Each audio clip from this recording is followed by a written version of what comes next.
തൃശൂരിൽ സപ്ലൈകോ ഗോഡൌണിൽ ഭരണകക്ഷി എംഎൽഎയുടെ പ്രതിഷേധം. ചാലക്കുടി എംഎൽഎ സനീഷ് കുമാർ ജോസഫാണ് കൊമ്പടിഞ്ഞാമക്കൽ സപ്ലൈകോ ഗോഡൌണിൽ പ്രവർത്തകരോടൊപ്പം എത്തി കുത്തിയിരുന്ന് പ്രതിഷേധം നടത്തിയത്.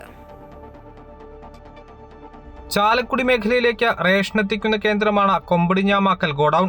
റേഷൻ കടകളിലേക്ക് സ്റ്റോക്ക് വരുന്നില്ല എന്ന് പലതവണ പരാതിപ്പെട്ടിട്ടും നടപടിയില്ലാത്തതിനാലാണ് പ്രതിഷേധമെന്നും ഉദ്യോഗസ്ഥരും കരാറുകാരും ചേർന്നുള്ള ലോബിയാണ് അഴിമതി നടത്തുന്നതെന്നും സനീഷ് കുമാർ ജോസഫ് എംഎൽഎ ആരോപിച്ചു. ജനങ്ങൾക്ക് അരി കിട്ടാത്തൊരു സാഹചര്യമാണ്.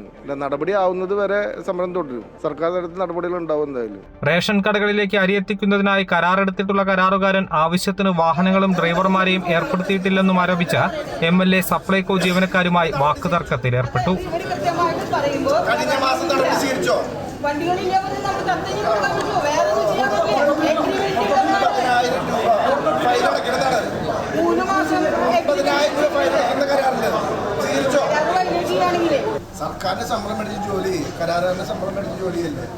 സംഭവ സ്ഥലത്തെത്തിയ ജില്ലാ കളക്ടർ ശിഖ സുരേന്ദ്രൻ എംഎൽഎയുമായി ചർച്ച നടത്തി.